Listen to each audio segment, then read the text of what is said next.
Matusalém não viveu 969 anos por acidente.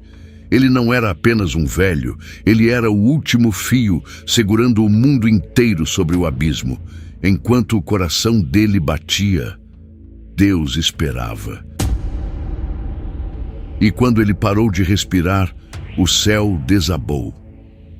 A maioria das pessoas lê o nome Matusalém e pensa num recorde de idade, uma curiosidade bíblica, um detalhe na genealogia de Gênesis 5. Mas existe algo escondido no nome dele. Algo que o próprio pai dele, Enoque, o homem que andou com Deus e desapareceu, plantou ali no dia do nascimento. Uma profecia, um aviso, uma contagem regressiva. E quando você faz as contas, quando você soma os números exatos que a Bíblia deixou registrados, o resultado é perturbador. A morte de Matusalém e o início do dilúvio caem no mesmo ano. Isso não é coincidência. E o que aconteceu nos 7 dias entre a morte dele e a primeira gota de chuva é a parte que quase ninguém conta. Fica comigo até o fim, porque o que você vai descobrir sobre esse homem vai mudar completamente a forma como você entende o dilúvio, a paciência de Deus e o que acontece quando essa paciência acaba.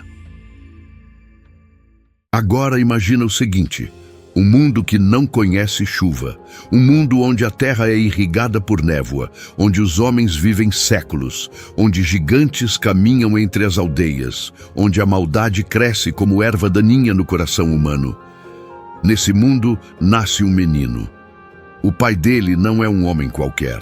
O pai dele é Enoque, o 7º desde Adão, o homem que a Bíblia diz que andou com Deus e já não era porque Deus o tomou. Gênesis 5:24. Enoque não morreu. Foi levado. Mas antes de ser levado, Enoque fez algo. Ele deu ao filho um nome. E não era um nome bonito. Não era um nome de bênção. Era um nome que pesava como sentença: Matusalém. E aqui começa o problema. Porque na tradição hebraica, nos textos rabínicos antigos, nos fragmentos preservados do livro de Jasher, e nas interpretações que o Midrash Bereshit Rabbah carrega por milênios, esse nome tem um significado que congela o sangue. O nome Matusalém não era apenas um nome, era uma mensagem. E aqui que o mistério começa de verdade. A raiz hebraica mais aceita entre os estudiosos falou que o nome MTV é Shelah H. Metushelach. Vem de 2 partes: Metu, ligada à morte, e Shelah, que pode significar enviar, lançar, disparar. Juntando, quando ele morrer, será enviado. Ou, numa leitura ainda mais direta que os rabinos antigos sustentam, quando ele morrer, virá. Agora pensa nisso. Um pai profeta, um pai que caminhava com Deus, um pai que, segundo o livro de Enoque, capítulos 1 e 2, recebeu visões do juízo que viria sobre toda a carne. Esse pai olha para o filho recém-nascido e diz: o nome dele será Quando ele morrer, virá. Virá o quê? Enoque sabia. Ele tinha visto. O livro de Enoque, capítulo 1, versículo 9, diz que Enoque profetizou: eis que o Senhor vem com 10 milhares de seus santos para exercer juízo sobre todos. Essa frase é tão forte que Judas, o meio-irmão de Jesus, cita ela diretamente na sua carta. Enoque viu o julgamento, viu o fim, e quando o filho nasceu, colocou a data no próprio nome da criança, como quem grava uma bomba relógio na certidão de nascimento. Matusalém não escolheu esse destino, ele nasceu carregando-o. Cada dia que ele acordava, cada ano que passava, cada década que se acumulava no corpo envelhecido dele, era mais um ciclo do relógio girando. Mas o mais perturbador não é o nome. É que os números confirmam tudo. E é aqui que essa história deixa de parecer interpretação e começa a aparecer prova. Abre comigo Gênesis 5. A genealogia mais ignorada da Bíblia, A maioria das pessoas pula essa lista de nomes e números, mas tem uma coisa escondida ali que quase ninguém percebe, porque esses números não são decoração, eles são coordenadas. Olha o que a Bíblia registra. Matusalém nasceu quando Enoque tinha 65 anos, Gênesis 5:21. Matusalém gerou Lameque aos 187 anos, Gênesis 5:25. Lameque gerou Noé aos 182 anos, Gênesis 5:28. Matusalém viveu 969 anos no total, Gênesis 5:27. Agora faz a conta comigo. Não precisa de calculadora, precisa de atenção. Matusalém tinha 187 anos quando nasceu Lameque. Lameque tinha 182 anos quando nasceu Noé. 187 mais 182, isso dá 369. Matusalém tinha 369 anos quando Noé nasceu. Agora, Gênesis 7:6 diz que Noé tinha 600 anos quando o dilúvio veio. 369 mais 600, 969. Exatamente a idade que Matusalém tinha quando morreu. A morte de Matusalém e o ano do dilúvio são o mesmo ano, não um ano próximo, não uma década parecida. O mesmo ano. Isso não é teoria, isso é aritmética bíblica pura. São os números que a própria Bíblia registrou.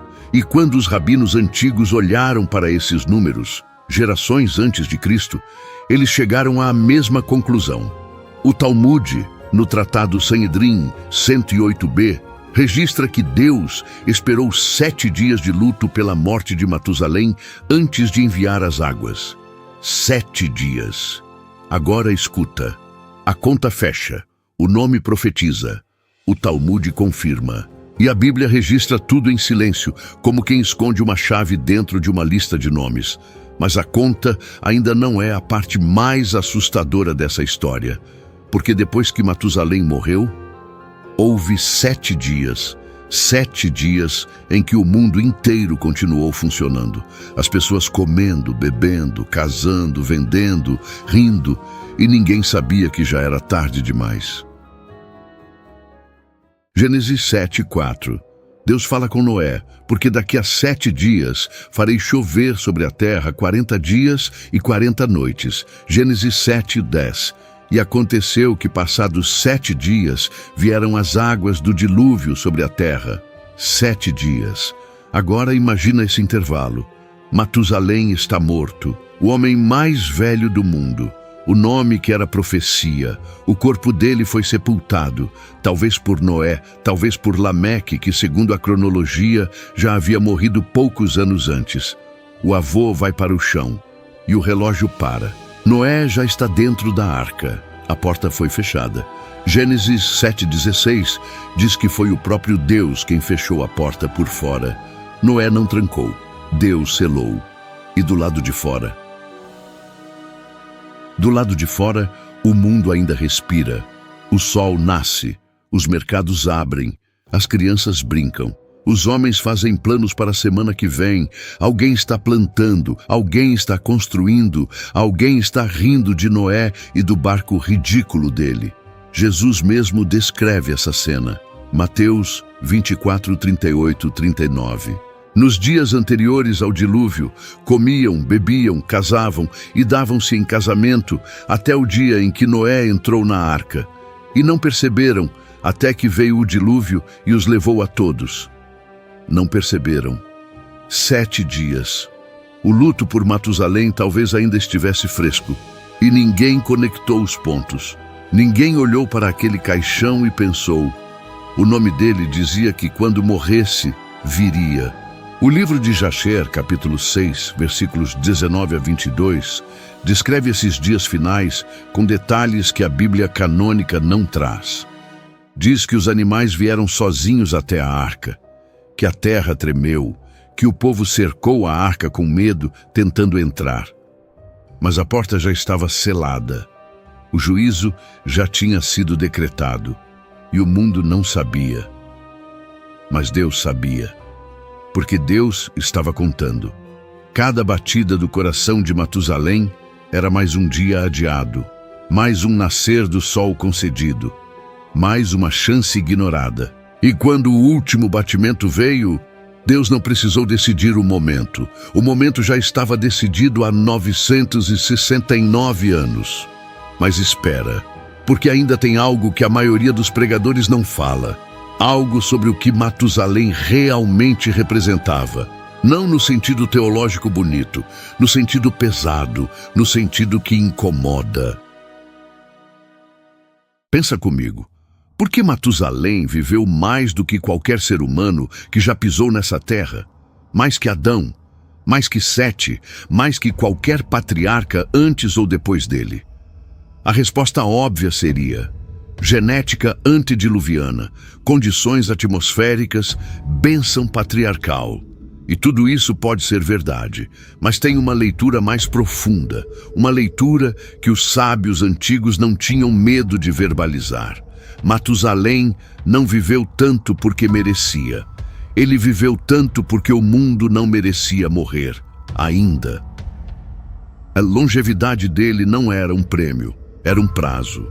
2 Pedro 3,9 diz: o Senhor não retarda a sua promessa, ainda que alguns a julguem demorada. Mas é longânimo para convosco, não querendo que nenhum pereça, mas que todos venham a arrepender-se. Longânimo, paciente, esperando, e enquanto esperava, mantinha Matusalém vivo. Cada ano que Matusalém envelheceu foi mais um ano que Deus estendeu. Cada ruga no rosto dele era mais uma estação de misericórdia.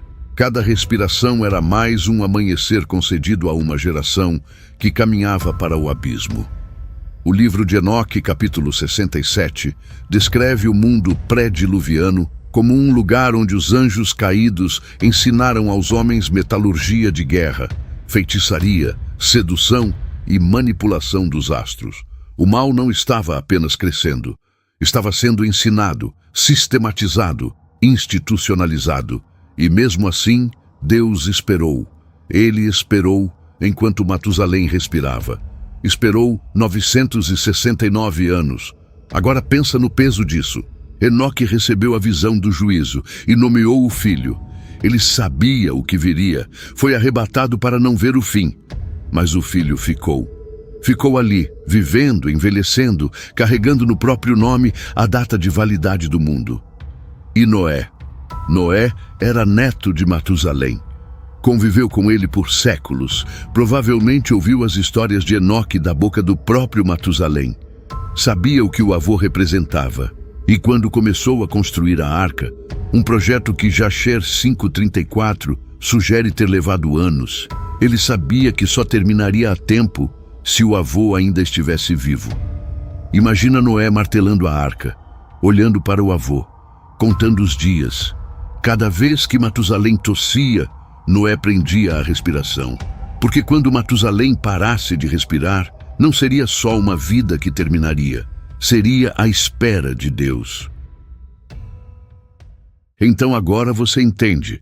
Matusalém não foi um detalhe na genealogia bíblica. Ele não foi um recordista. Ele não foi uma curiosidade teológica que pregadores usam para ilustrar sermões sobre longevidade. Matusalém foi o prazo final. A pergunta do título era: como Matusalém segurou o dilúvio por 969 anos? E a resposta é essa: ele segurou porque era o limite. Enoque profetizou o juízo e cravou a data no nome do filho. Quando ele morrer, virá. Não sei quando. Deus não estava esperando a maldade atingir um nível arbitrário. Ele não estava hesitando, ele tinha dado um prazo. E esse prazo tinha nome, rosto e batimento cardíaco. Matusalém era o relógio da paciência de Deus. Não um relógio metafórico, um relógio literal. Cada ano de vida dele era mais um ano antes do juízo. Cada década era mais uma extensão da misericórdia.